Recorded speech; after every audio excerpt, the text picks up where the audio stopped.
जो अंबेडकरवाद बना मनुवाद की जो लड़ाई है उससे भी जोड़ के देखता हूँ कि मनुवाद का ये दौर है और वो इतना हावी हो गए हैं। आज आपने राम मंदिर का उद्घाटन किया, देखिए तस्वीरों में अगर मैं दिखाऊं, मोहित अगर कैमरे की तरफ दिखाएंगे तो मोदी किसी अवतारी पुरुष जैसे लग रहे हैं कि अरे वाह क्या अवतार इन्होंने लिया है, हैं वो तमाम तरीके के अनुष्ठान कर रहे हैं। जिसका फ़ायदा उन्हें मिलेगा, इस मेरा ये मानना है कि मिलेगा। और ये पूरी प्लानिंग उसी तरीके से हुई थी कि इसका फ़ायदा जो है लोकसभा चुनाव में पहले कराया जाए, चाहे ताकि वो चाहे जो मंदिर पूरा हो ना हो, लेकिन हमारे जो उसका प्रोपेगेंडा है जो हमें दिखाना है लोगों को, वो पूरा हुआ जाए। हेलो एंड जय भीम, मेरा नाम है बबीता गौतम और आप देखना शुरू कर चुके हैं द न्यूज़ वीक।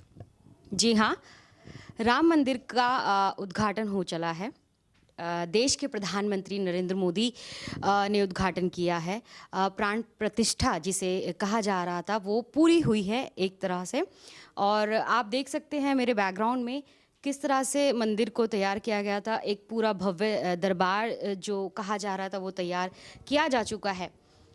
राम मंदिर तैयार हो चुका है। एक तरह से हिंदुत्व का दौरा शुरू हो चुका है इस दौर में कहा जाए तो। लेकिन इस दौर में दलित कहाँ पर हैं, इस दौर में दलितों का विचार कहाँ पर है, इस पर बात करने के लिए हमारे साथ हैं दो लोग। वो दो लोग कौन हैं, चलिए हम उनकी तरफ कैमरा मूव करते हैं और इंट्रोडक्शन देते हैं। तो हमारे साथ हैं Sumit Chauhan, the News Week के फाउंडर, और साहिल वाल्मीकि को फाउंडर हैं द वॉइस मीडिया के, दलित डेस्क के फाउंडर हैं।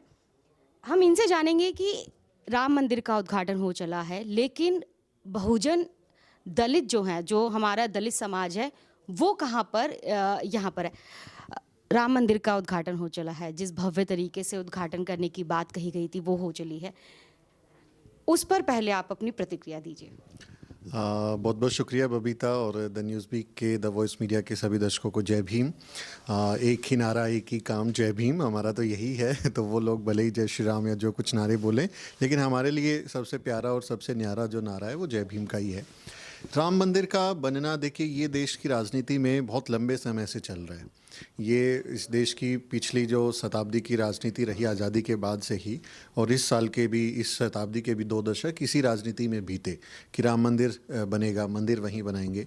तो बीजेपी और आरएसएस ने जिस मंदिर बनाने का वादा किया था, उन्होंने अपना चुनावी वादा पूरा कर दिया है। जो आरएसएस जो बोलता आ रहा था कि उनके 25 साल पूरे होंगे और उनके 100 साल पूरे होंगे और वो एक भव्य निर्माण करेंगे। बिल्कुल, और 2025 में ही आरएसएस के 100 साल पूरे हो रहे हैं। तो 100 साल के वक्त में उन्होंने जो अपना सपना देखा था, जिससे कहें कि सावरकर और गुरु गोलवलकर और हेडगेवार जो सपना देखते थे कि हम एक ऐसा हिंदू राष्ट्र बनाएंगे जहाँ पर जो है कुछ चंद जातियों का कहें कि प्रभुत्व होगा और बाकी जातियाँ अपनी जाति के दिए हुए काम करेंगी। जातीय समरसता की बात करते हैं, जबकि बाबा साहेब जाति के विनाश की बात करते हैं। तो जो उन्होंने चुनावी वादा किया था वो उन्होंने पूरा कर दिया, घोषणा पत्र में शामिल था।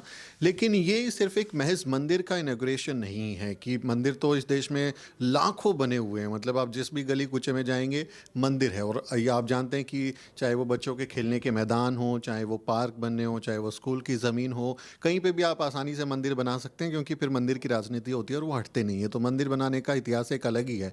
तो मंदिर तो बना है, इसका मायने, कई मायने जो हैं वो सियासी, इस देश की राजनीति पर असर डालने वाले और उस देश के भविष्य पर असर डालने वाले हैं। कि ये सिर्फ महज मंदिर होता तो हमें कोई फ़र्क नहीं पड़ता, लेकिन ये राम मंदिर है। और राम मंदिर के साथ साथ इसका जो ऐलान है कि बीजेपी ने जो वादा किया था वो हकीकत में करके दिखाया। और चूंकि चुनाव आने वाले हैं, चुनावी राजनीति पर इसका असर होगा, और चुनाव के बाद अगर यही पार्टी सत्ता में आती है तो हमें जिस खतरे की हम लोग कई बार बात करते थे कि ये तो हिंदू राष्ट्र बनने जा रहा है, हिंदुत्व की राजनीति बहुत हावी हो गई है, तो इसका असर उस पर भी होगा। आपके आने वाले सवालों के जवाब में इसके वीडियो में बातचीत के दौरान हम उस पर भी रोशनी डालेंगे कि क्या ये मंदिर का उद्घाटन अघोषित तरीके से हिंदू राष्ट्र का ऐलान तो नहीं है कि अब मंदिर बन गया। क्योंकि रामराज की जब आप बात करेंगे कि रामराज आ गया, तो रामराज में वाल्मीकि रामायण में जब उसका जिक्र होगा तो शंभुक वध का भी जिक्र होता है। वाल्मीकि की आपने बात की, हमारे साथ साहिल वाल्मीकि है।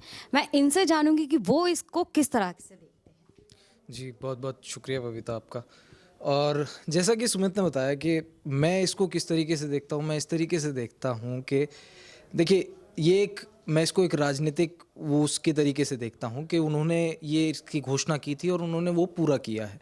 मैं ये नहीं, आप छोड़ दीजिए ये सोचना कि राम मंदिर बनने के बाद जो है कि बहुत कुछ बहुत अच्छा हो जाएगा, या जिस राम राज्य की लोग कल्पना करते हैं कि जहाँ पे कोई भी दलित नहीं मरेगा, कोई भूखा नहीं मरेगा, या किसी को अन्न मिलना जो है वो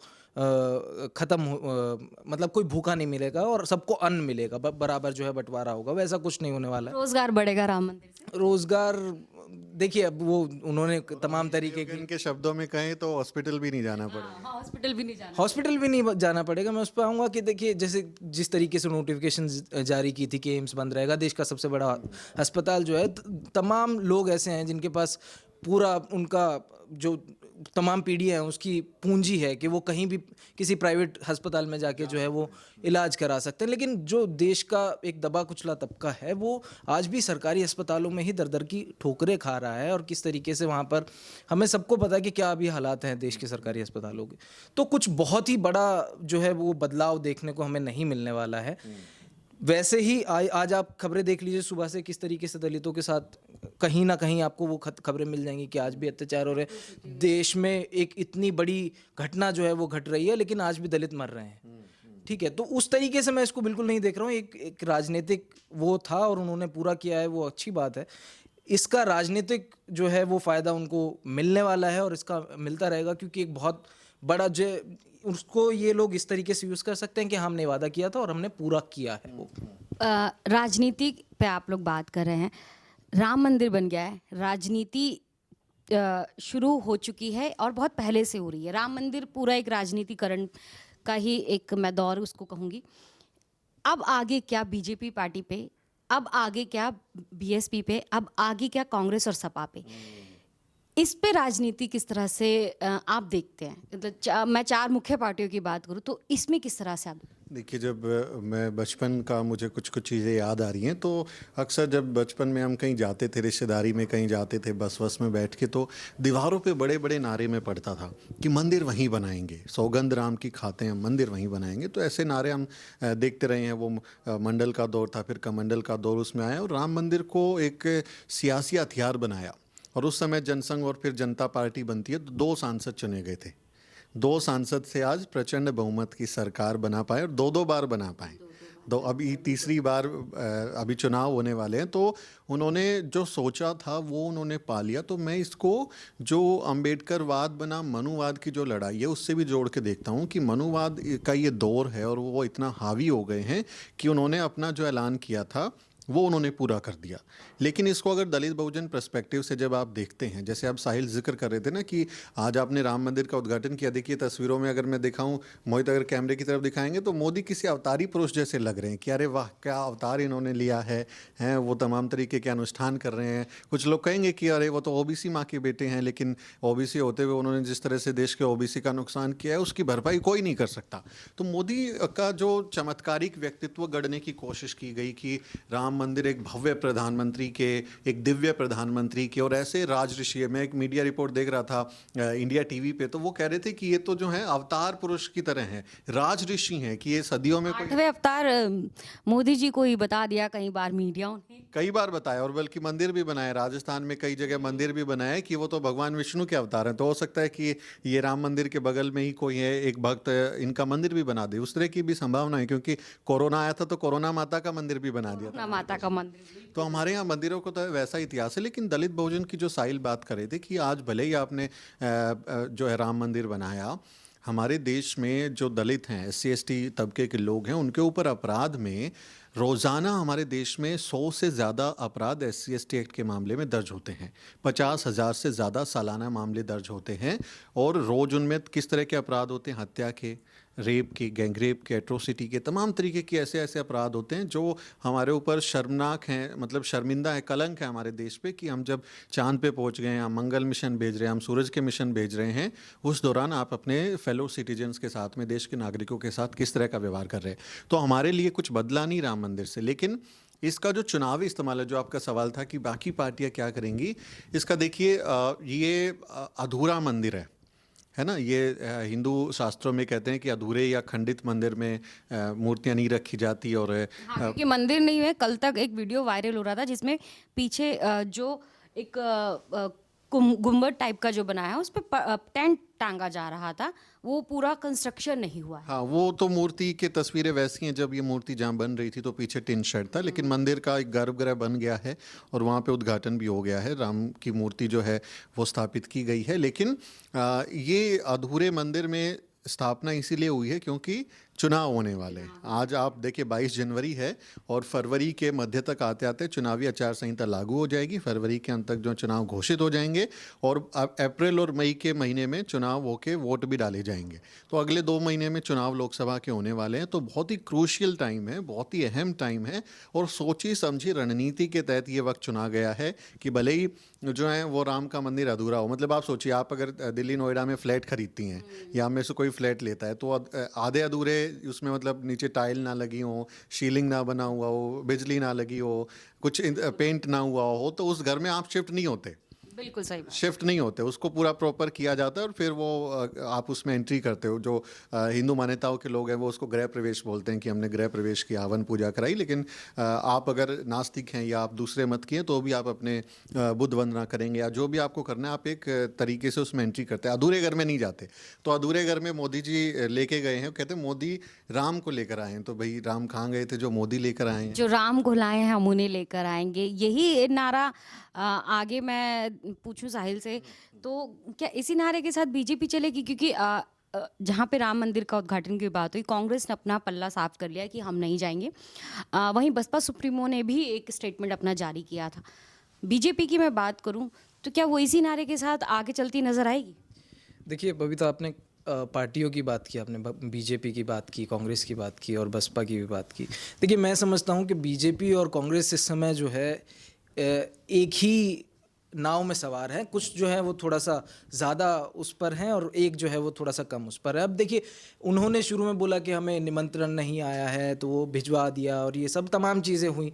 लेकिन वो अभी आज के समय में मैं ऐसे देखता हूँ कि कांग्रेस जो है वो बीजेपी का ही एक लाइटर वर्जन होना चाहती है और राजनीतिक तौर पे मुझे नहीं लगता कि लोग उस चीज़ को वो करेंगे कि वो बेहतर, जो एक अपने मुद्दों पे टिकी हुई पार्टी है, इस जो जिनकी राजनीति ही इससे शुरू हुई है, तो मुझे लगता है कि वो उसके साथ जाएंगे। कांग्रेस का मैं इतना वो नहीं समझता हूँ। बसपा की अगर हम बात करें तो उनके अपने बहुत ही संवैधानिक तरीके से वो चलते हैं। उन्होंने साफ बोला कि हम लोग वहाँ पर भी नहीं जाएंगे और वहाँ भी नहीं जाएंगे, जो है अगर मस्जिद बनता है तो नहीं जाएंगे। बसपा सुप्रीमो ने कहा कि हम इनका भी स्वागत करते हैं, मस्जिद बनती है हम उनका भी स्वागत करते हैं। लेकिन हम धार्मिक जो है, धर्मनिरपेक्ष उस तरीके से हैं, तो वो एक उनका अपना अलग वो है। लेकिन आपने कहा कि जो राम को लेकर आए थे हम उनको लेकर आएंगे, तो उस चीज़ को अगर हम बात करें उससे, तो जैसे सुमित ने बताया कि उसमें जो है वो मंदिर पूरा नहीं हुआ था, उसके बाद भी ये सब कराया गया लोकसभा चुनाव को मद्देनज़र रखते हुए। तो जिसका फ़ायदा उन्हें मिलेगा, इस मेरा ये मानना है कि मिलेगा, और ये पूरी प्लानिंग उसी तरीके से हुई थी कि इसका फ़ायदा जो है लोकसभा चुनाव पहले कराया जाए, चाहे ताकि वो चाहे जो मंदिर पूरा हो ना हो, लेकिन हमारे जो उसका प्रोपेगेंडा है जो हमें दिखाना है लोगों को, वो पूरा हुआ जाए।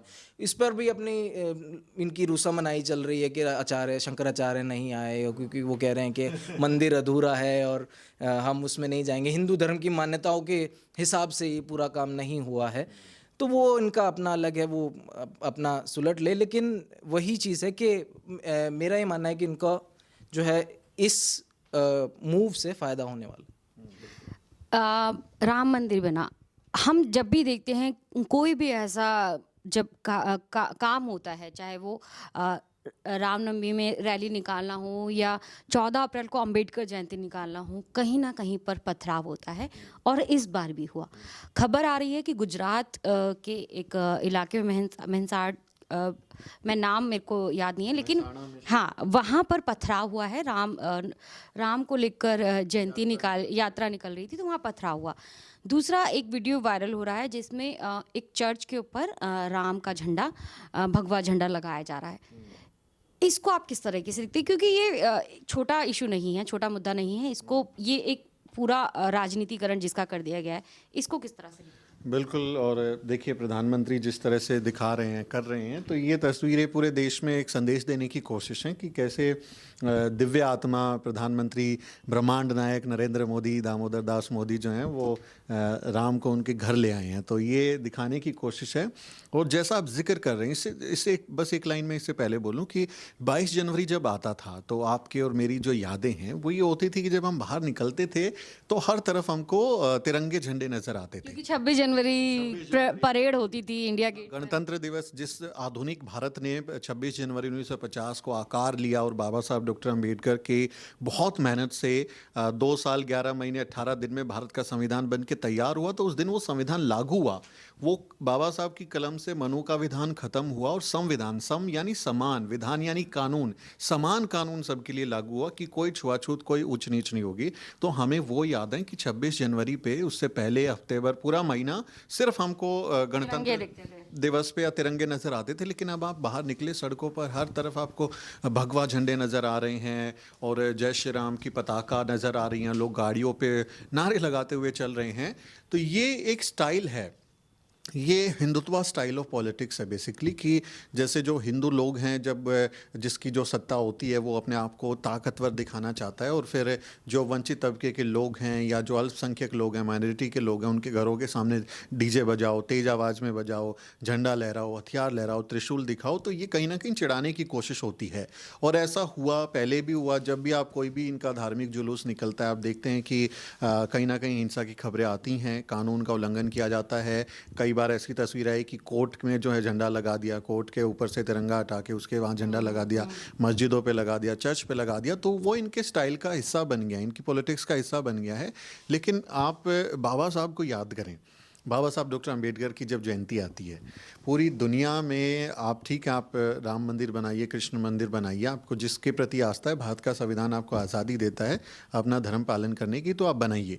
लेकिन पूरी दुनिया में कोई एक व्यक्ति ऐसा है, बाबा साहेब डॉक्टर अंबेडकर ही एकमात्र ऐसे व्यक्ति हैं जिनकी जयंती, जिनका जन्मदिन पूरी दुनिया में सबसे ज़्यादा मनाया जाता है। बाबा साहब के जो अनुयायी हैं, अम्बेडकरवादी जो लोग हैं, उतनी बड़ी संख्या में ना रैलियाँ कोई दुनिया में कर सकता है, ना कोई पंडाल लगा सकता है। भीम जयंती से बड़ा उत्सव इस देश में नहीं होता है, ये हकीकत बात है। और उसमें आप देखिए कि इतनी बड़े पैमाने पर इतने हज़ारों करोड़ रुपए लगा के जयंती, जुलूस, बाइक रैली, मेले लगते हैं पूरे के पूरे, और एक चींटी भी अगर कहीं पे मारी जाती हो, एक पत्ता भी अगर कहीं पे तोड़ा जाता हो, एक कानून का उल्लंघन किया जाता हो, कोई खबर नहीं आएगी आपको। क्यों?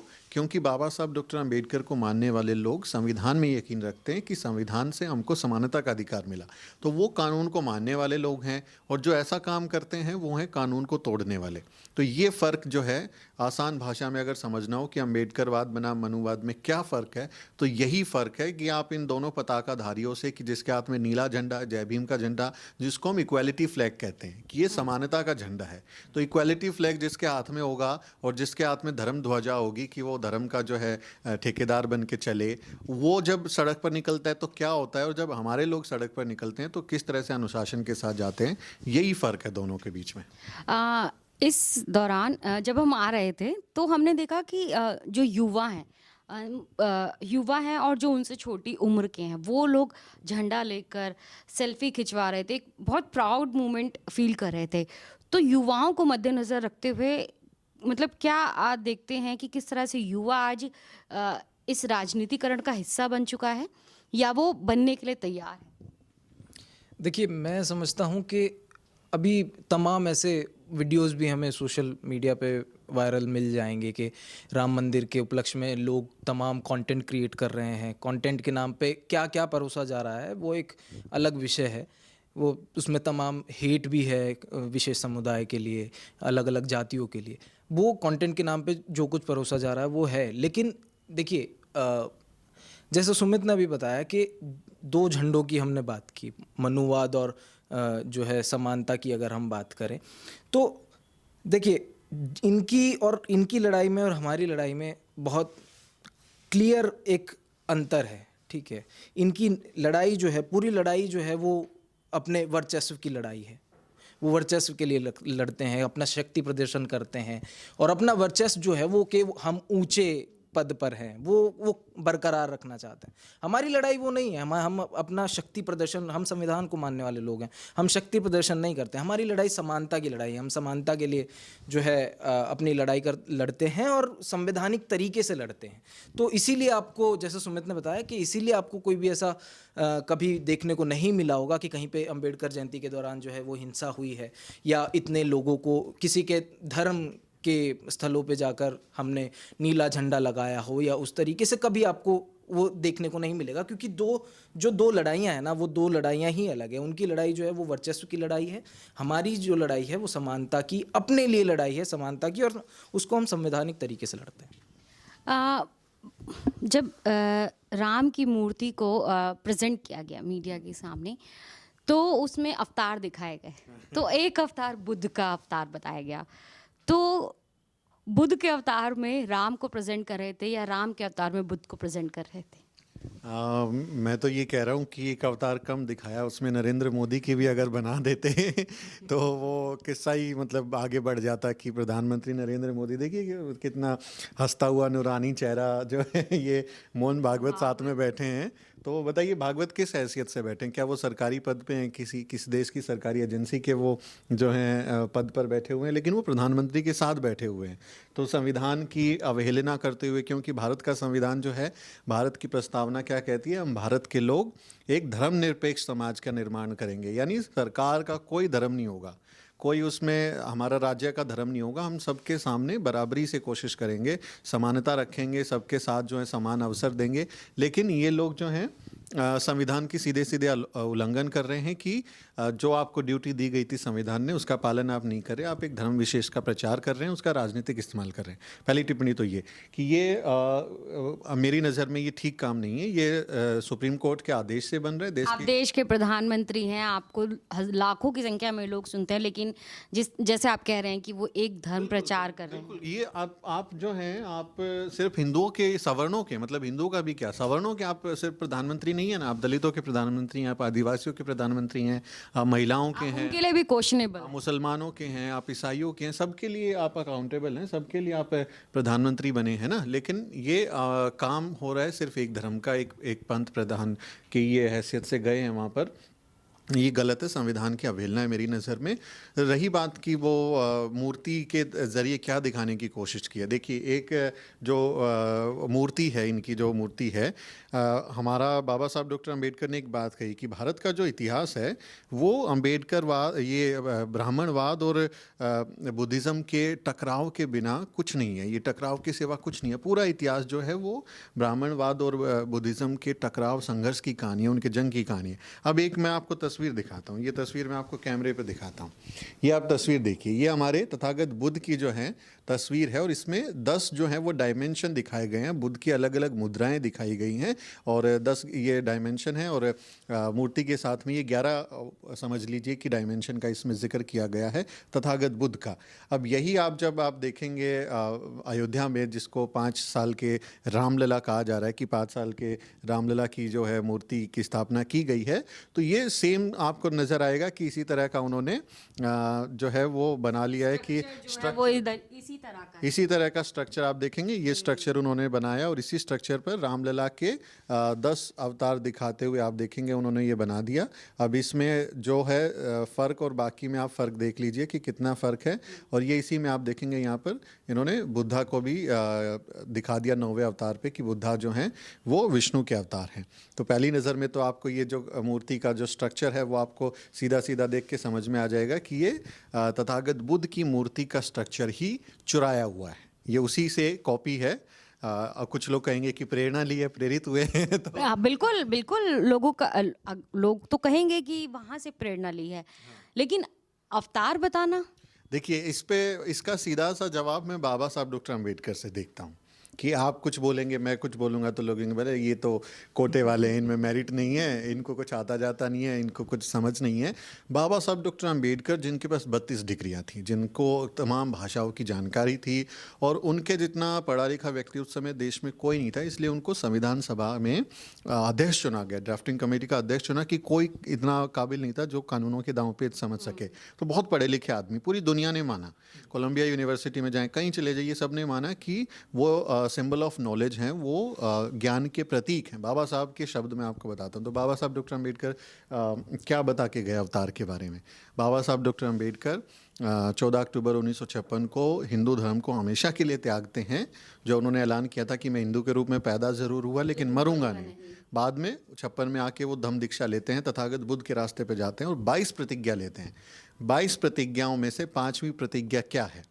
5वीं प्रतिज्ञा, मैं आपको बाबा साहब डॉक्टर अम्बेडकर के शब्द बता रहा हूँ, मेरे शब्द नहीं है, कि मैं इस बात को नहीं मानता कि भगवान बुद्ध विष्णु के अवतार हैं।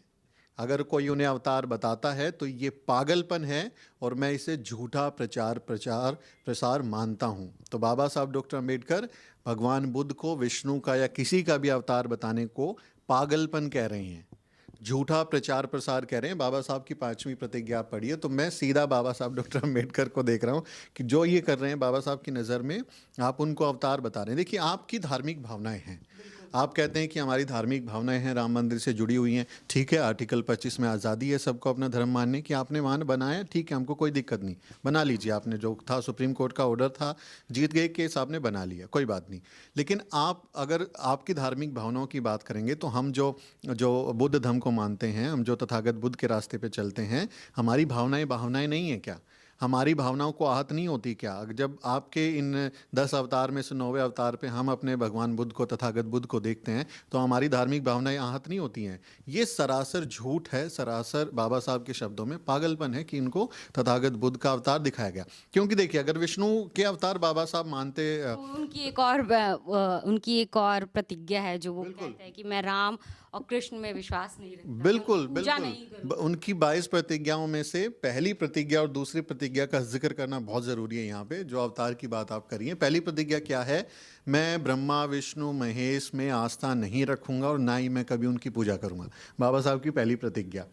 अगर तथागत बुद्ध जो हैं विष्णु के अवतार थे तो बाबा साहब पहली प्रतिज्ञा में विष्णु की पूजा करने से इनकार क्यों करते कि नहीं करना है? दूसरी प्रतिज्ञा, मैं राम और कृष्ण में आस्था नहीं रखूंगा और ना उन्हें अवतार मानूंगा, ना उनकी कभी पूजा करूंगा। तो बाबा साहब दूसरी प्रतिज्ञा में ये बात बोलते हैं। तो अगर वो अवतार थे राम के या विष्णु के अवतार थे तो बाबा साहब क्यों मना करते, इतने पढ़े लिखे आदमी? तो मैं तो बाबा साहब को मानने वाला हूँ, जो इनकी जिनमें आस्था है, आप अपनी आस्था का ख्याल रखिए, लेकिन हमारी आस्था के साथ खिलवाड़ मत कीजिए। साकेत नगरी, बौद्ध नगरी अयोध्या पे ये दावा था, हमारा क्लेम था कि वो बौद्ध नगरी है, उसको उजाड़ के आप कह रहे हैं ना कि मंदिर की खुदाई कर लो, नीचे कुछ निकलेगा। हमने भी बोला कि थोड़ा गहरी खुदाई कर लो ना, 2-4 फीट और नीचे चलेगा, बुद्ध के मिलेंगे हम। बिल्कुल मिले। जो तस्वीरें आई उसमें बुद्ध के प्रतीक नजर आए, जो अवशेष मिले मंदिर के नीचे से जो खुदाई में किया, उसमें बुद्ध सीधे सीधे तौर पे दिखाई दे रहे हैं। वो बौद्धकालीन प्रतीक हैं सारे के सारे। लेकिन कोर्ट में बौद्धों का दावा खारिज हुआ, हिंदुओं के दावे को माना गया और वहाँ पर राम जन्मभूमि मानी गई कि यहीं पर राम का जन्म हुआ था। ठीक है, आपने बना लिया, लेकिन कम से कम हमारी भावनाओं के साथ खिलवाड़ मत करो। हम ये नहीं मानते कि भगवान बुद्ध किसी के अवतार थे। भगवान बुद्ध हमारे महापुरुष हैं, हमको प्रेरणा देने वाले हैं, और उनके साथ अगर खिलवाड़ होती है तो हमारी भी भावनाएं आहत होती हैं। भावनाओं की बात हुई, अभी कुछ दिन पहले अंबेडकर का 206 फीट ऊंचा एक स्टैचू जिसका उद्घाटन किया गया, तो वहीं सोशल मीडिया पर एक बहस छिड़ गई कि इतने करोड़ की लागत से ये स्टैचू बनाया गया है, इतने में कई स्कूल बन जाते हैं। इस बहस पर आप क्या कहते हैं? आप किस तरीके से देखते हैं? देखिए, सवाल ये है, ये नहीं है, उनको शिक्षा का सवाल नहीं है। शिक्षा का सवाल ये उनके अंदर का जो है, जो नफरत होती है ना एक समाज के लिए, वो आप ऐसे निकालते हैं कि आप कह रहे हैं कि अंबेडकर की साहब मूर्ति आपने लगा दी, उसने में तो शिक्षा मिल जाती, स्कूल बना दी। आप स्कूल भी बना दीजिए, सरकार के पास बजट होगा ना, आप स्कूल भी बनवाइए, उसमें बच्चों को भेजिए और उसमें पढ़ाइए। देखिए, जो इतिहास इतने समय तक दबे कुचले समाज का जो है वो छुपा के रखा गया है। अब बहन जी ने जो इतने पार्क बनवाए थे, वो क्यों बनवाए थे? वो महज मूर्तियाँ नहीं हैं, वो महज जो है किसी के प्रतीक नहीं है, वो हमारे लिए एक प्रेरणा स्रोत है कि इस पूरे देश में, इस पूरे देश के बनावट में हम भी कहीं पर हैं, और हम भी इसकी जो ये पूरा जो देश चलता है उसकी इकोनॉमी में हमारा भी योगदान है। तो वो एक जो पूरा जो इतिहास दबा के रखने की कोशिश करी गई वो बाहर आया, और जो स्टैचू बना है, मैं ये समझता हूँ कि स्टैचू आपने अगर बनाया है तो तमाम, अब जैसे राम मंदिर भी बन रहा है तो उसको ये कहा गया कि वहाँ से जो है इनकम आएगी और रोज़गार लोगों को मिलेंगे। तो जो डॉक्टर अंबेडकर का स्टैचू बनाया गया है उसको भी आप इस तरीके से देखिए कि वहाँ से जो लोग पर्यटन बढ़ेगा, वहाँ पे लोग आएंगे दूर दूर से देखने, वहाँ पर रुकेंगे, होटल में भी जाएंगे, अच्छा खाना खाएंगे, इकोनॉमी बढ़ेगी। खबर तो ये भी आ रही है कि अमिताभ बच्चन ने वहाँ पे करोड़ों की इन्वेस्टमेंट की है अयोध्या में। देखिए खबर वो कुछ भी कर सकते हैं। और राम मंदिर के नाम पे अयोध्या में जो जमीन घोटाला हुआ है, जो करोड़ों का घोटाला जो सामने आया ना, आरोप लगे कि गए हैं वहाँ पे, दाम जमीन खरीदी गई और उसको फिर दूसरे के नाम कर दिया गया। तो आपने अयोध्या में जो पत्थर लगाया वो देवता, और जो हमारे पार्कों में बहन जी ने बनाए, चाहे लखनऊ का पार्क हो या नोएडा का पार्क हो, वहाँ का पत्थर जो है वो फिजूल खर्ची हो गई। लेकिन अभी तो उस पे भी ये राजनीति शुरू हो गई है। उस पे भी कहा जा रहा है कि जो लखनऊ में जो पार्क है, जो सबसे बड़ा पार्क अम्बेडकर पार्क है, उसको वेडिंग के लिए दिया जाएगा। ये ऐसी खबर हमारे सामने आई। ये खबर आई थी, लेकिन बाबा साहब के जो लोग हैं वो इतने कहें कि सशक्त हैं कि सरकार को पीछे हटना पड़ा। क्योंकि आप देखिए ना, बाबा साहब हमारी, आपके लिए ये मंदिर है ना, अगर मंदिर को आप विश्वास से जोड़ते हैं, आप सम्मान से जोड़ते हैं, तो बाबा साहब के, हमारे महापुरुषों के, महामहिलाओं के जो स्मारक बने हुए हैं वो हमारे लिए आस्था का केंद्र है। संत शिरोमणि गुरु रविदास महाराज हमारे लिए पूजनीय नहीं है क्या?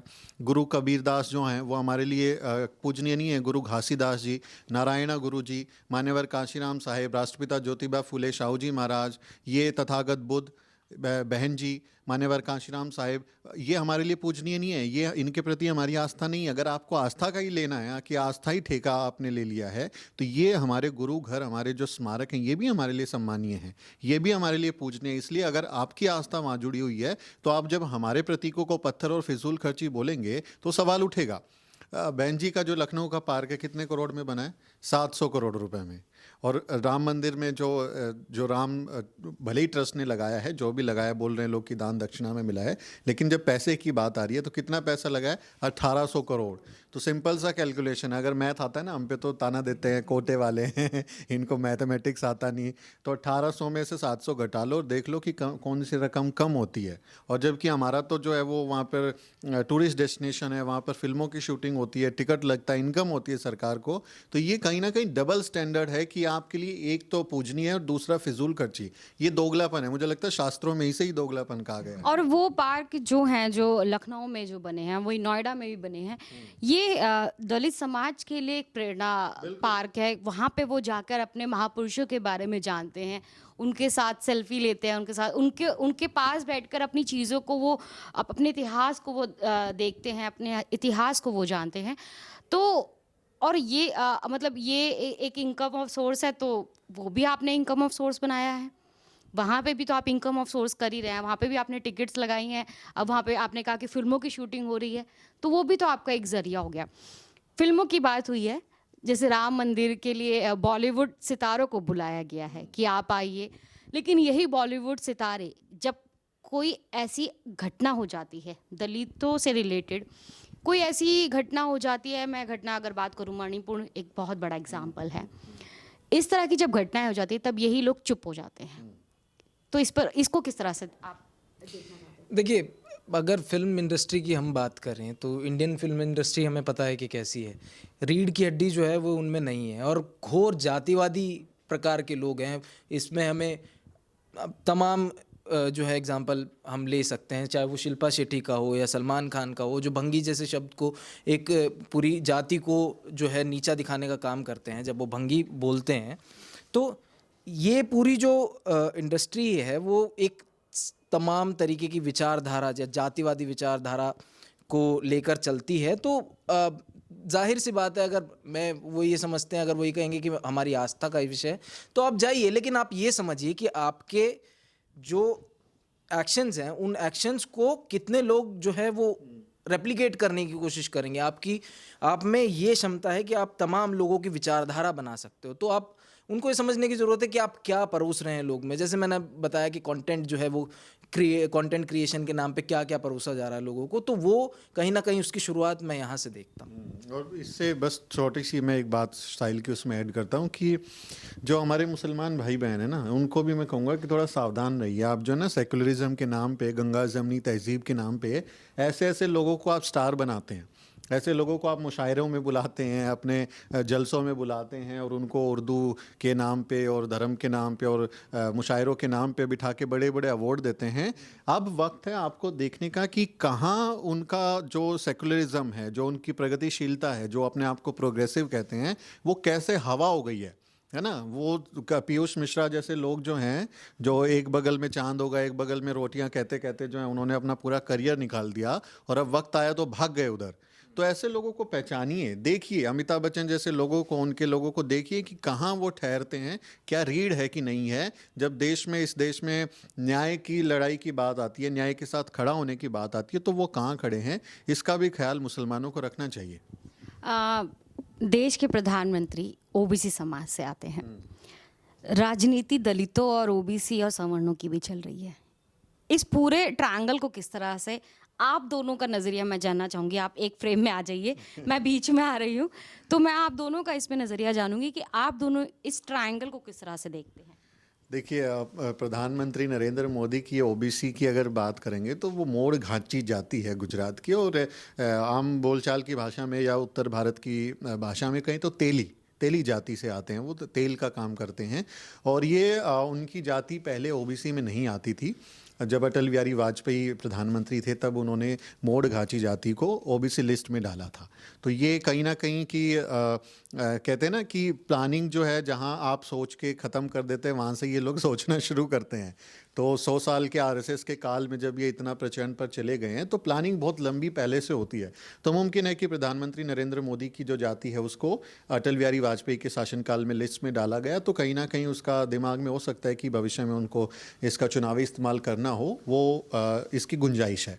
तो नरेंद्र मोदी ओबीसी माँ के बेटे हैं। वो कई बार मन से बोलते हैं, ये अपने आप को दलित माँ का बेटा भी बोला उन्होंने, जबकि वो दलित नहीं है। वो बोला कि मेरे को चमार को या दलितों को मारने से पहले मुझे मारवा, है ना। तो बताइए, हमारे यहाँ पे इतने लोग मारे जा रहे हैं ये सालाना 50,000 से ज़्यादा मामले आ रहे हैं, तो प्रधानमंत्री नरेंद्र मोदी पता नहीं क्यों नहीं जाते बचाने के लिए, अपील भी नहीं करते अब तो, है ना। ऐसे ऐसे हाथरस जैसे अभी इलेक्शन आ रहा है, शायद आ जाए वो। हाँ, हो सकता है चुनावी, उसमें तो एक्सपर्ट है नरेंद्र मोदी, हमेशा चुनावी मोड में रहते हैं। तो उनको ओबीसी जाति का होने का या अपनी ओबीसी माँ की बेटा पैदाइश होने का जो आइडेंटिटी का इस्तेमाल किया, वो उन्होंने चुनावी इस्तेमाल किया। अभी आप देखिए 69,000 शिक्षक भर्ती घोटाला लखनऊ में ही, जहाँ नरेंद्र मोदी जो हैं उनके बिठाए हुए मुख्यमंत्री योगी आदित्यनाथ वहाँ पे वहीं रहते हैं लखनऊ में, वहीं पे विधानसभा है, डंडे खा रहे हैं। उनको ठंड में बेचारे बाहर पड़े हुए हैं, और कितने महीने हो गए, 1 साल से ज़्यादा हो गया उन बच्चों को, जिसमें कोर्ट ने ये माना, जिसमें जो इन्होंने कमेटी बनाई उसने ये माना कि हाँ, ओबीसी के आरक्षण का उल्लंघन हुआ। 4,000 से ज़्यादा ओबीसी के पद जो हैं वो सवर्णों को दे दिए गए, ये ओबीसी को मिलने चाहिए थे। आरक्षण का घोटाला हुआ, इसको हम कहते हैं कि योगी आदित्यनाथ ने आरक्षण का घोटाला किया, उनकी सरकार ने। वो बच्चे वहाँ बैठ के अपने हक अधिकार के लिए लड़ रहे हैं, रो रहे हैं। मैं रिपोर्टिंग करने गया था, मैं उनसे बात करते करते रो पड़ा था। ऐसी हालत है हमारे बच्चों की वहाँ पर। तो प्रधानमंत्री नरेंद्र मोदी जब ओबीसी हैं, उनको ये दिखाई नहीं देता, उनको ये दिखाई नहीं देता कि हमारे ओबीसी समाज के बच्चे कहाँ बैठे हैं। अब प्रधानमंत्री नरेंद्र मोदी लेटरल एंट्री लेके आए थे कि वो बैकडोर से जो है वो प्राइवेट सेक्टर के लोगों को सेक्रेटरी बना देंगे, अंडर सेक्रेटरी बना देंगे। 400 से ज़्यादा अभी तक अपने कार्यकाल में वो बना चुके हैं अंडर सेक्रेटरी। एक भी आदमी ओबीसी नहीं है, एक भी आदमी ओबीसी लेटरल एंट्री से उन्होंने नहीं बनाया। प्रधानमंत्री नरेंद्र मोदी के जो सचिव हैं, जो सेक्रेटरी हैं सरकार के, जो सरकार चलाते हैं, करीब 90 सचिव हैं। राहुल गांधी ने संसद में भी ये बात बोली, एक भी ओबीसी सेक्रेटरी प्रधानमंत्री नरेंद्र मोदी की सरकार में नहीं है। राहुल गांधी के शब्द में आपको बता रहा हूँ। तो क्यों नहीं बना रहे प्रधानमंत्री नरेंद्र मोदी को, वो क्यों दिखाई नहीं दे रहा। नरेंद्र मोदी जो हैं, अभी हमारे सुप्रीम कोर्ट में एक भी जज ओबीसी नहीं है, सुप्रीम कोर्ट में एक भी जज ओबीसी नहीं है। तो प्रधानमंत्री नरेंद्र मोदी कॉलेजियम से बोल के किसी भी ओबीसी समाज के व्यक्ति को सुप्रीम कोर्ट का जज क्यों नहीं बना रहे, हाई कोर्ट का जज क्यों नहीं बना रहे। हमारे जो सरकारी जो एडवोकेट जनरल बनाते हैं, जो अपॉइंटेड सीनियर एडवोकेट सरकार बनाती है, तय करती है उनको, उसमें ओबीसी के आदमी को एडवोकेट क्यों नहीं बनाती। तो आप अगर नाम के लिए ओबीसी बनना चाहें, आप उनके हक अधिकार की बात ना करें, आप उनको चाहें कि वो झंडा उठा के चलते रहें, है ना। ओबीसी समाज पे ये तमाम आरोप रहता है कि भाई वो तो हिंदुत्व का झंडा लेके चलने वाला समाज है, लेकिन ओबीसी समाज के ही बहुत सारे लोग अपने हक अधिकार के लिए भी लड़ रहे हैं, है ना। वो अपने हक अधिकार के लिए आंदोलन कर रहे हैं, उनकी बात फिर प्रधानमंत्री नरेंद्र मोदी क्यों नहीं सुनते, या फिर वो अपनी चुनावी राजनीति के ही ओबीसी हैं।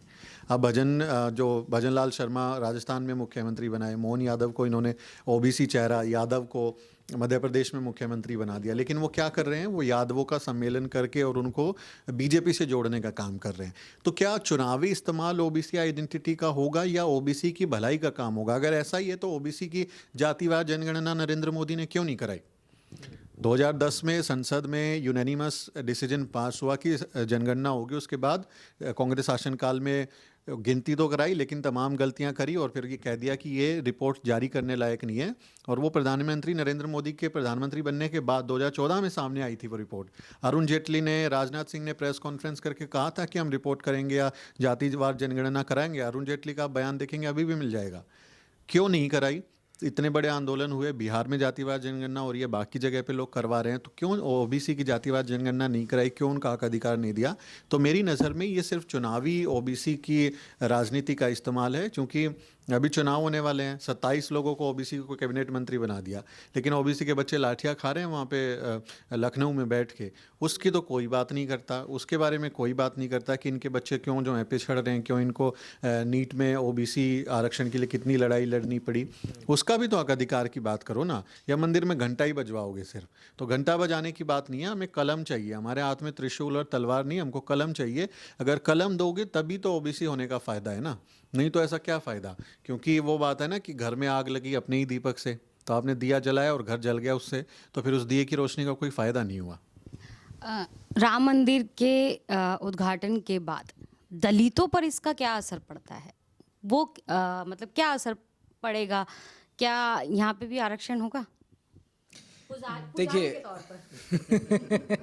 देखिए, मैं ये समझता हूँ कि इसका असर, जैसे मैंने शुरू में भी बोला कि इसका असर, आप अगर मैं दलित समाज की बात करूँ तो कुछ हमें बहुत ज़्यादा नहीं सोचना चाहिए, कुछ ज़्यादा बदलाव नहीं होगा।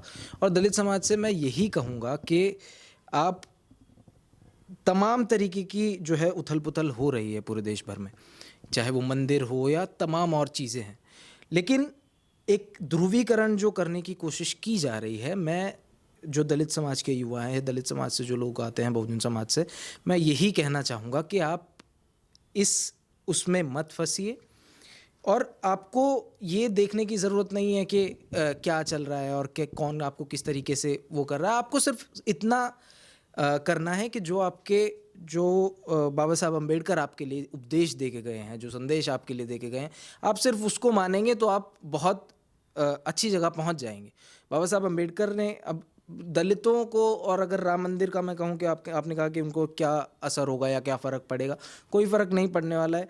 हमारे जो महानायक हैं वो ये बोल के गए हैं कि मैं तो उनमें आस्था मैं नहीं रखता हूँ, तो मैं तो उन्हीं के उपदेश मानूंगा। मैं उसमें जो बहस छिड़ी है उसमें मैं नहीं जाऊँगा। मैं बोलूँगा भाई हम उसमें आस्था ही नहीं रखते हैं, हम तथागत बुद्ध को मानते हैं और हम बुद्ध को मानने वाले लोग हैं, हम शांति प्रिय लोग हैं, संविधान को मानने वाले लोग हैं, हम अपने काम से काम रखेंगे। तो वो ध्रुवीकरण में फंसना नहीं है और उस बहस में जाना ही नहीं है। मेरा तो ये संदेश है दलित समाज के युवाओं के लिए। अभी एक वीडियो वायरल हुआ, राम मंदिर में जितने कार्यकर्ता थे, ज़्यादातर कार्यकर्ता कम्युनिटी से ही होंगे, उन पर नरेंद्र मोदी देश के प्रधानमंत्री फूल बरसा रहे हैं। और ये पहली बार ऐसा नहीं है कि उन्होंने फूल बरसाए हैं, इससे पहले भी उन्होंने सफाई कर्मचारियों के पैर धोए हैं, कोरोना में उन पर फूल बरसाए हैं, उनको वॉरियर का है।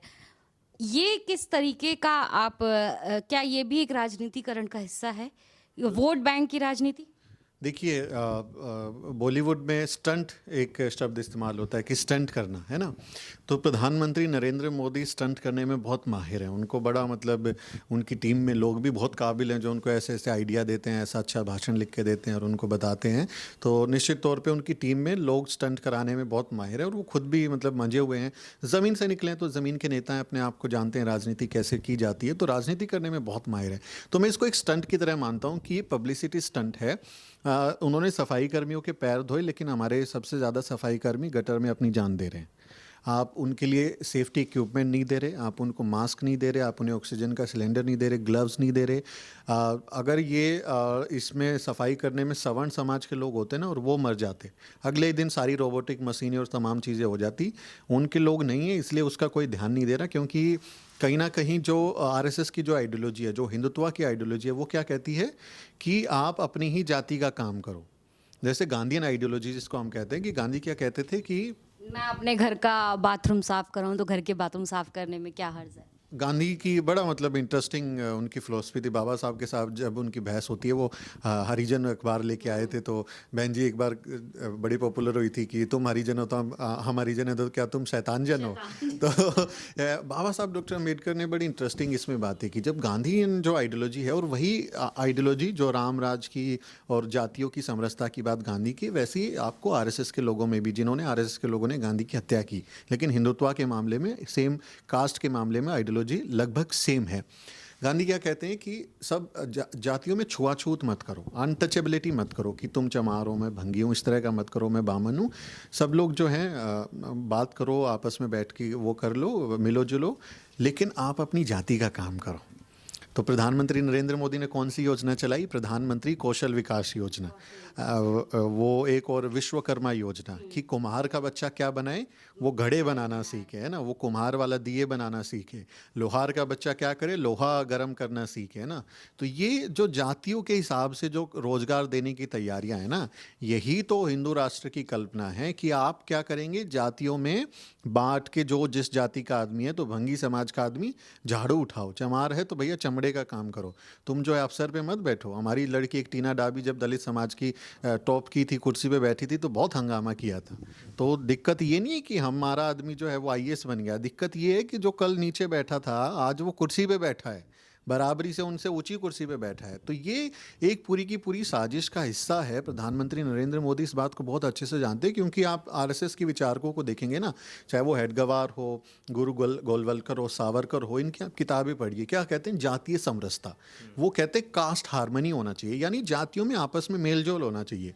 और बाबा साहब डॉक्टर अम्बेडकर क्या कहते हैं? जाति का विनाश, एनिलिशन ऑफ कास्ट, की जाति को खत्म करो। बाबा साहब डॉक्टर अम्बेडकर कहते हैं जाति एक बीमारी है, कैंसर जैसी बीमारी है, इस बीमारी को खत्म करना चाहिए। अगर आपको और मुझे कैंसर है, तो क्या हम उस पर खुशियां मनाएंगे? क्या हम उस पर जो है तालियां बजाएंगे कि हमको कैंसर हो गया? अगर हमको बीमारी है, अगर आप में जाति की बीमारी है, तो उसका इलाज होगा, उस जाति की बीमारी को निकालिए, उस वायरस को निकालिए। लेकिन ये लोग क्या कह रहे हैं कि आप अपनी ही जाति में काम करो, अपनी जाति के दिए हुए जो काम है, मतलब दलितों का क्या काम है? लेबर, श्रम करना, वो मेहनत का काम करे, सस्ती पूंजी के लिए, सस्ते लेबर के लिए आप अवेलेबल हों। अब आपका बच्चा पढ़ लिख लेगा, हमारा बच्चा पढ़ लिख लेगा, तो इनका ड्राइवर कौन बनेगा, इनका मालिक कौन बनेगा, इनके जूते कौन पॉलिश करेगा, इनका धोबी कौन बनेगा, इनके घर की साफ सफाई कौन करेगा? तो हिंदू राष्ट्र में क्या, चलो कुछ जातियाँ बहुत ऊपर, बाकी के सारे काम करें। बाबा साहब अम्बेडकर बहुत अच्छी बात करते हैं। गांधी का मैं जिक्र करूँ इसमें, गांधी से बाबा साहब डॉक्टर अम्बेडकर लेटर लिखते हैं, जब वो चतुर्वर्ण की बात करते हैं कि तो बहुत अच्छी बात है, तो बाबा साहब कहते हैं कि अच्छा गांधी, आप ये कह रहे हैं कि चतुर्वर्ण बहुत बढ़िया है, सारी जातियाँ जो हैं वो एक रहनी चाहिए, अपना अपना काम करना चाहिए, तो आप ये बताइए, आप तो बनिया जाति के आते हैं, तो आपका काम तो राजनीति करना नहीं है, आप राजनीति कर रहे हो, आप बनिया जाति से आते हो, तो आपका काम तो धर्म कर्म का काम करना नहीं है, तो फिर आप हे राम और ये राम सभा क्यों कर रहे हो? आप ये जो है धार्मिक चीज़ों पे क्यों चले जाते हो? आपका काम नहीं है, तो ब्राह्मणों का काम है। तो बाबा साहब कहते हैं जब आप अपने ऊपर लागू नहीं कर रहे, तो आप हमको क्यों कह रहे हो कि हम जो है झाड़ू उठा के रखें, हम जो है यही काम करें? और बाबा साहब कहते हैं कि आप क्या कैसे तय करोगे कि किस में कौन सा गुण है? ये कहते हैं ना चतुर्वर्ण है, ये बड़ा इनके वायरल होते हैं बयान, और सब लोग बोलते हैं, साध्वी प्रज्ञा पीछे बोली थी कि शूद्र को शूद्र कह दे तो वो नाराज हो जाता है। इस तरह के खूब बयान आते हैं कि अभी रामदेव ने बोला ना कि ओबीसी अपनी ऐसी तैसी कराए, मैं तो अग्निहोत्री ब्राह्मण हूँ, मैं तो चतुर्वेदी ब्राह्मण हूँ, है ना, वो तमाम तरीके के इस तरह के जो है बयान देते हैं। तो बाबा साहब कहते हैं कि अच्छा ये बताओ, क्या कोई ऑल इंडिया परीक्षा लोगे? आप कोई पेपर लोगे जिससे ये तय होगा कि ये इसमें ये गुण है तो ये ब्राह्मण है? मतलब कुछ तो क्राइटेरिया रखो, मेरिट की जब बात होती है तो कुछ तो मेरिट रखो। बाबा साहब कहते हैं अच्छा किसी में दो गुण हो, मान ली वो पढ़ने भी अच्छा है और वो शरीर से भी बलवान है, तो उसको कौन सा सर्टिफिकेट दोगे तुम? उसको क्षत्रिय का सर्टिफिकेट दोगे कि तुम बुद्धि के कारण ब्राह्मण का दोगे?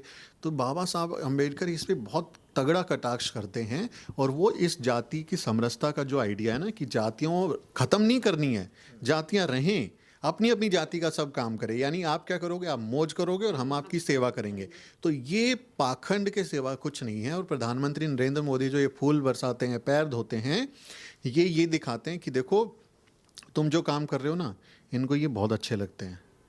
जूता साफ करते हुए, गंदगी उठाते हुए, इनके कपड़े धोते हुए, इनके घर की सफाई करते हुए, मैला उठाते हुए, ये ऐसे दलितों को बहुत पसंद करते हैं, बहुत खुश होते हैं ऐसे देख के। आपकी तरह जो हमारी शानदार महिला शक्ति जो है, वो हाथ में माइक लेकर सवाल पूछेगी, और हमारे साहिल भाई जैसा, साहिल वाल्मीकि जैसा सूट बूट पहन के कोई बढ़िया सा दलित जो है वो माइक लेके जब बोलेगा, कैमरा चलाएगा, ऐसे सशक्त दलित इनको अच्छे नहीं लगते। तो इनकी कोशिश क्या है, झाड़ू उठाएं, आपके हाथ में माइक की जगह झाड़ू हो तो ये आपको भी सलाम करेंगे, आपके ऊपर भी फूल बरसाएंगे। लेकिन आप माइक पूछ रही हैं, आप माइक लेके, तो जेल मिलेगी। तो मेरे हिसाब से ये सिर्फ दिखावे की राजनीति है, बाकी कुछ नहीं है। देखिए, ये सफाई करना जो है, उनको ये लोग कहते हैं कि आध्यात्मिक स्पिरिचुअलिटी है, और खुद स्पिरिचुअलिटी के लिए 1800 करोड़ के मंदिर में जाते हैं। कंगना रनावत ने झाड़ू लगाई थी, चश्मा वहाँ जाके झाड़ू लगाती है अयोध्या में, उनके साड़ी पहन के। घर में उनके एक बर्तन भी खुद नहीं रखती होंगी। कूड़ा उठाने कोई एक सफाई कर्मचारी आता होगा, घर पे वो झाड़ू को हाथ नहीं लगाती होंगी। इस देश की विडंबना ये है सुमित, के जो चाहे ये जो ठाने वो कर सकते हैं, लेकिन चांद तक पहुंच गए, लेकिन गटर में उतरने के लिए उनको इंसान चाहिए, एक भंगी जाति का। ठीक है, विडंबना ये है कि ये कर नहीं सकते, वो नहीं सवाल है। सवाल ये है कि ये करना नहीं चाहते हैं। अगर ये सब कर देंगे, वो उतरेगा नहीं कोई गटर में इंसान, तो ये कैसे कहेंगे कि तुम नीच हो? उनका काम कौन करेगा? तो ये पूरी विडंबना है। प्रधानमंत्री नरेंद्र मोदी देखिए तीर्थ स्थान पे गए हैं, राम मंदिर का उद्घाटन कर रहे हैं, पूजा पाठ कर रहे हैं। इन्होंने किताब लिखी थी, और उस किताब में इन्होंने जिक्र किया था कि जो व्यक्ति सफाई करता है ना, सफाई कर्मी, जब वो अपने हाथों से किसी की गंदगी को उठा के साफ करता है, तो उसको जो है ना, तीर्थ पर जाने जैसा अनुभव होता है, उसको आध्यात्मिक की अनुभूति होती है, उसको खुशी मिलती है कि वो सफाई कर रहा है, तो उसको किसी तीर्थ पर जाने जैसा फल महसूस होता है कि अरे मैंने तो तीर्थ कर लिया। तो प्रधानमंत्री नरेंद्र मोदी जी, आपसे मेरा सवाल है, आप क्यों गए 1800 करोड़ रुपए के तीर्थ में?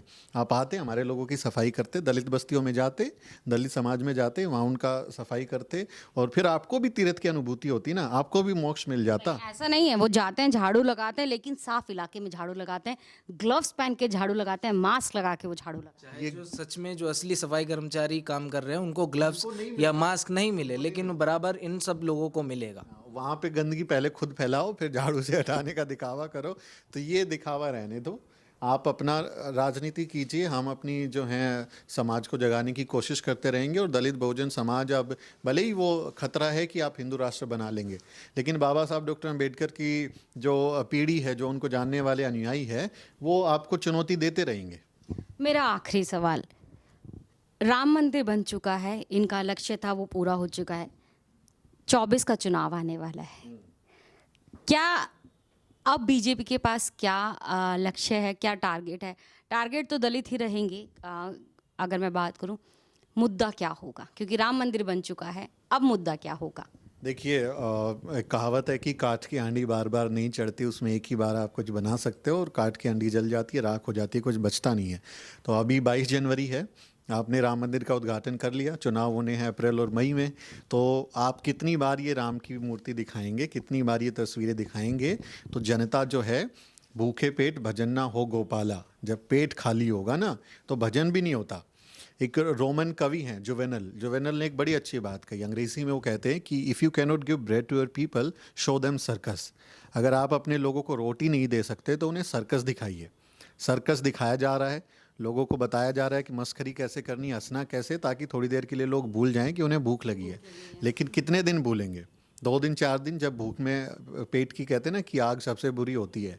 जब पेट में आग लगेगी, भूख लगेगी, बच्चों की शिक्षा का सवाल आएगा, महंगी महंगी फीस देनी पड़ेगी, बीमार होंगे तो अस्पताल जाना पड़ेगा, सरकारी अस्पताल बदहाल हैं तो प्राइवेट अस्पताल में लाखों रुपए चुकाने पड़ेंगे, रोजी रोज़गार में आपके बच्चों की शादी नहीं हो रही, जो ये सवर्णा अंकल आंटियाँ पताका लिए के घूम रहे हैं, इनके बच्चों की शादियाँ नहीं हो रही। क्यों? क्योंकि नौकरियाँ नहीं हैं, बेरोजगार बैठे हुए हैं, कहीं पर कुछ ऑप्शन मिलता नहीं, फिर कहते हैं कि आरक्षण की वजह से हमारा बच्चे की नौकरी नहीं लगी। कि उस तरह की बातें करते हैं।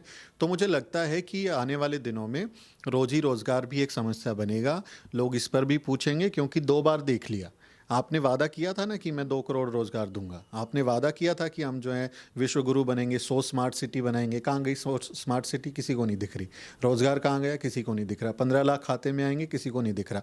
तो अगर आप यही बातें करते रहोगे तो जनता भी कुछ ना कुछ देखेगी। और इस बार देखिए, बहन जी ने जब प्रेस कॉन्फ्रेंस की ना, तो बहुत अच्छी बात बोली। बहन जी ने बोला कि ये जो सरकार है ना, ये लोगों को गुलाम बना रही है कि वो 5 किलो राशन पे निर्भर हो जाएं। उनको इतना कमज़ोर बना दो, उनको इतना दयनीय हालत बना दो कि वो 5 किलो राशन, गेहूं, चावल के लिए ही बेचारे तड़पते रहें कि ये मिल जाए, इससे हमारा पेट भर जाए। तो हमें मांगने वाला समाज नहीं, देने वाला समाज। आपका समाज में शक्ति हो, आपके समाज में रोज़गार हो, उनमें परचेजिंग पावर बढ़े, वो अच्छे से इलाज करा सके, अच्छी जगह अपने बच्चों को पढ़ा सके, तो ऐसा समाज अगर बनेगा तो वो इस पर भी सवाल करेगा। क्योंकि मंदिर को कितने दिन आप दिखाएंगे, कितने दिन उनको लॉलीपॉप चुसाएंगे? वो कहीं ना कहीं मुद्दों पर भी आएंगे। और जब देखिए, जब राम मंदिर आंदोलन चला था, तब मिले मुलायम कांशी राम, हवा हो गए जय श्री राम। तो उस समय इससे भी ज़्यादा माहौल था। ये चूँकि हम लोगों के सामने, हमारी पीढ़ी देख रही है, तो हमें लगता है कि सब कुछ अयोध्या में हो गया है, लेकिन उस समय भी इसी तरह के हालात थे। लेकिन बीजेपी की सरकार हारी थी, सरकार नहीं बनी थी। तो आने वाले दिनों में इस पे काफ़ी कुछ निर्भर करेगा। लेकिन निश्चित तौर पे ये लोग चुनाव में राम मंदिर का फ़ायदा लेंगे। लेकिन यहाँ सवाल ये भी है कि 2014 में भी राम मंदिर के नाम पे आपने वोट लिया, 2019 में भी आपने राम मंदिर के नाम पर वोट लिया। तो जिन्हें राम मंदिर के नाम पे वोट देना था वो दे चुके। अब इसके अलावा आपके पास वोटर कहाँ से आएंगे? वही, अब मुद्दा क्या, बीजेपी के पास अब क्या होगा इलेक्शन में मुद्दा? देखिए, मुद्दा कुछ नहीं है अभी। मुद्दा ये, अभी जो इन्होंने कर दिया है वो उसको अब ऐसे पेश करेंगे कि हमने वो चीज़ जो है, वो अपने जो वादा किया था वो निभा दिया है, और इसी पर वोट मांगे जाएंगे। ठीक है, लेकिन जैसे सुमित ने कहा कि रोज़गार का एक बड़ा मुद्दा है, भुखमरी का मुद्दा है, प्राइवेटाइजेशन हो रही है, महंगाई एक मुद्दा है, रिजर्वेशन ख़त्म किया जा रहा है। रिजर्वेशन तो ख़त्म ही हो गया, आप ये समझिए। अभी तो हमें एक और आंदोलन जो इसके खिलाफ खड़ा करना चाहिए, वो ये करना चाहिए कि भाई हमें निजीकरण, आपने सारी तमाम कंपनियां निजी कर दी, हमें निजी क्षेत्र में आरक्षण दीजिए। आप आरक्षण, हमें ऐसे सरकारी कंपनी आप ख़त्म कर रहे हैं, तो निजी क्षेत्र में जब हम जा रहे हैं तो निजी क्षेत्र में आरक्षण की मांग करनी चाहिए।